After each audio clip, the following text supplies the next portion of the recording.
فرمان مصطفیٰ صلی اللہ علیہ وآلہ وسلم ہے اپنی عورتوں کو سورہ نور کی تعلیم دو۔ آج سبق نمبر 17 میں آج ہم آیت نمبر 61 کی ترجمہ اور تفسیر سنیں گے انشاءاللہ الکریم۔ اعوذ باللہ من الشیطان الرجیم، بسم اللہ الرحمن الرحیم۔ لیس علی الاعمى حرج ولا علی الاعراج حرج، نہیں ہے اندھے پر کوئی پابندی اور نہ لنگڑے پر کوئی پابندی۔ ولا علی المریض حرج ولا علی انفسکم، نہ مریض پر کوئی پابندی اور نہ تمہاری ذاتوں پر۔ ان کہ تأکلوا، تم کھاؤ، من بیوتکم، اپنے گھروں میں سے، او یا بیوت آبائکم، اپنے باپ دادا کے گھروں سے، او یا بیوت امہاتکم، یا اپنی ماؤں کے گھروں سے، او یا بیوت اخوانکم، یا اپنے بھائیوں کے گھروں، او یا بیوت اخواتکم، اپنی بہنوں کے گھروں سے، او یا بیوت اعمامکم، اپنے چچاؤں کے گھروں سے، او یا بیوت عماتکم، اپنی پھوپھیوں کے گھروں سے، او یا بیوت اخوالکم، یا اپنے ماموں کے گھروں سے، او یا بیوت خالاتکم، اپنی خالاؤں کے گھروں سے، او یا ما ملکتم، جو مالک ہوئے تم، مفاتحہ، اس کی چابیوں کے، او یا صدیقکم، اپنے دوست کے۔ لیسا، نہیں ہے، علیکم، تم پر، جناح، کوئی گناہ، کوئی پابندی، ان کہ تأکلوا، تم کھاؤ، جمیعاً، مل کر، او یا اشتاتاً، الگ الگ۔ فَإِذَا، پس جب، دخلتم، تم داخل ہو، بیوتاً، گھروں میں، فَسَلِّمُوا، تو سلام کرو، عَلَىٰ أَنفُسِكُمْ، اپنے لوگوں پر، تحیّۃً، ملتے وقت کی اچھی دعا میں، عند اللہ، اللہ کے پاس سے، مبارکۃً، مبارک، طیبۃ، پاکیزہ ہے، کذالک، اسی طرح، یبین اللہ، بیان فرماتا ہے اللہ، لکم الآیات، تمہارے لیے آیتیں، لعلکم تعقلون، تاکہ تم سمجھو۔ ابا محاورہ ترجمہ سماعت فرمائیں۔ اندھے اور لنگڑے اور بیمار پر کوئی پابندی نہیں، اور تم پر بھی کوئی پابندی نہیں کہ تم کھاؤ اپنی اولاد کے گھروں سے، یا اپنے باپ دادا کے گھروں، یا اپنی ماں کے گھر سے، یا اپنے بھائیوں کے گھروں سے، یا اپنی بہنوں کے گھروں سے، یا اپنے چچاؤں کے گھروں سے، یا اپنی پھوپھیوں کے گھروں سے، یا اپنے ماموں کے گھروں سے، یا اپنی خالاؤں کے گھروں سے، اس گھر سے جس کی چابیاں تمہارے قبضہ میں ہیں، یا اپنے دوست کے گھر سے۔ تم پر کوئی پابندی نہیں کہ تم مل کر کھاؤ یا الگ الگ۔ پھر جب گھروں میں داخل ہو جاؤ تو اپنے لوگوں کو سلام کرو۔ یہ ملتے وقت کی اچھی دعا ہے، اللہ پاک کے پاس سے، مبارک، پاکیزہ کلمہ ہے۔ اللہ پاک یوں ہی اپنی آیات کو تمہارے لیے بیان فرماتا ہے تاکہ تم سمجھو۔ اس آیت کے شان نزول کے بارے میں 3 اقوال ہیں۔ پہلا قول حضرت سعید بن مسیب رضی اللہ تعالیٰ عنہ سے مروی ہے، صحابہ کرام نبی کریم صلی اللہ علیہ وسلم کے ساتھ جہاد کو جاتے تو اپنے مکانوں کی چابیاں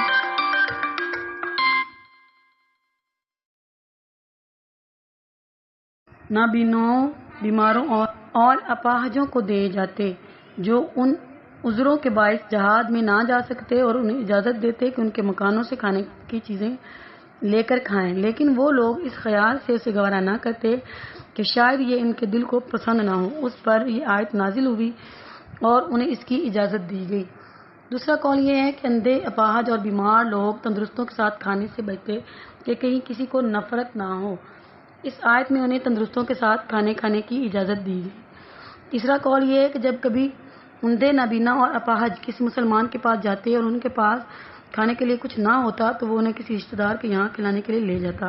یہ بات ان لوگوں کے گوارا نہ ہوتی، اس پر یہ آیت نازل ہوئی، انہیں بتایا گیا کہ اس میں کوئی حرج نہیں ہے اور تم پر کوئی حرج نہیں ہے۔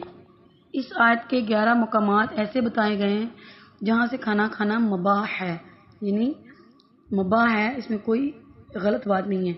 اپنی اولاد کے گھروں سے، کیونکہ اولاد کا گھر اپنا ہی گھر ہے۔ حدیث شریف میں کہ رسول کریم صلی اللہ علیہ وسلم نے ارشاد فرمایا، تو اور تیرا مال تیرے باپ کا ہے۔ اسی طرح شوہر کے لیے بیوی کا اور بیوی کے لیے شوہر کا گھر بھی اپنا ہی گھر ہے۔ اپنے باپ کے گھروں سے، اپنی ماں کے گھروں سے، اپنے بھائیوں کے گھروں سے، اپنی بہنوں کے گھروں سے، چچاؤں کے گھروں سے، پھوپھیوں کے گھروں سے، ماموں کے گھروں سے، خالاؤں کے گھروں سے، اور اس گھر سے جس کی چابیاں تمہارے قبضے میں ہیں۔ حضرت عبداللہ بن عباس رضی اللہ تعالیٰ عنہما نے فرمایا کہ اس سے مراد آدمی کا وکیل اور اس کے معاملات کے انتظامات پر مامور شخص ہے۔ اپنے دوست کے گھر سے کسی کی غیر موجودگی میں یا اجازت کے بغیر اس کی چیز نہ کھائی جائے۔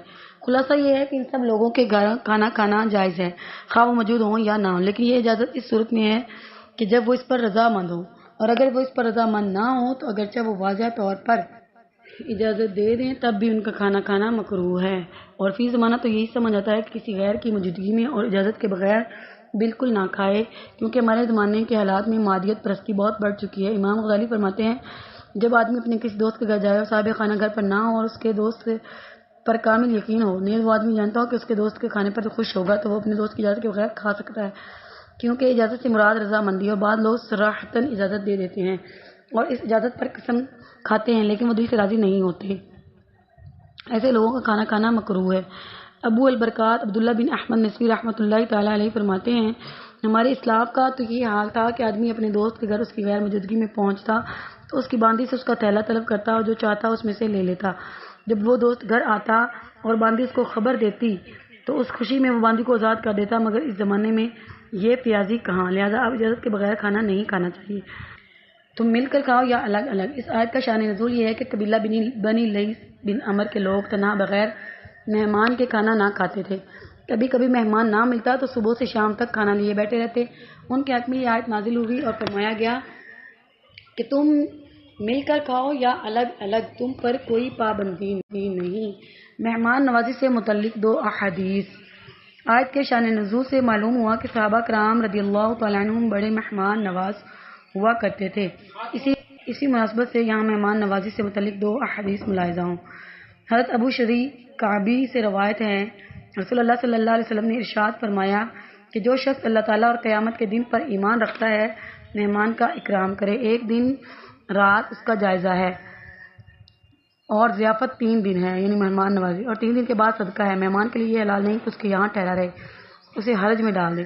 حضرت ابو الحواس سے روایت ہے کہتے ہیں میں نے عرض کی یا رسول اللہ صلی اللہ علیہ وآلہ وسلم یہ فرمائیے میں ایک شخص کے یہاں گیا، اس نے میری مہمان نوازی نہیں کی، اب وہ میرے یہاں مہمان آئے تو اس کی مہمان نوازی کروں یا بدلا دوں؟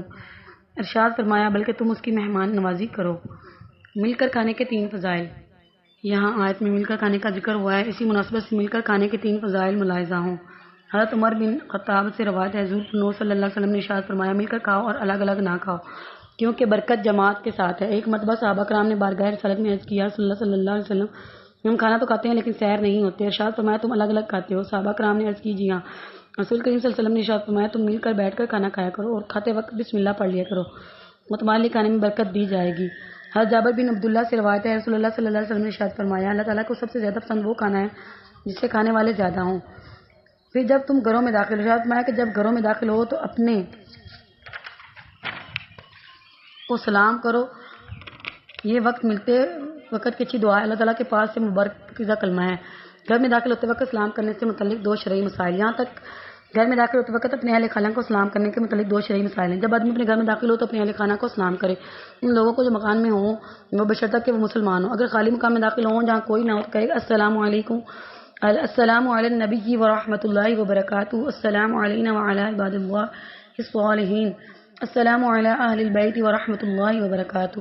حضرت عبداللہ بن عباس رضی اللہ تعالیٰ عنہما نے فرمایا کہ مکان سے یہاں مراد مسجدیں ہیں۔ امام نخعی فرماتے ہیں کہ جب مسجد میں کوئی نہ کہے السلام علی یا رسول اللہ صلی اللہ علیہ وسلم، ملا علی قاری نے شفا شریف کی شرح میں لکھی ہے کہ خالی مکان میں سرکار دو عالم صلی اللہ علیہ وسلم سلام کرنے کی وجہ یہ ہے کہ اہل اسلام کے گھروں میں روح اقدس جلوہ فرما ہوتی ہیں۔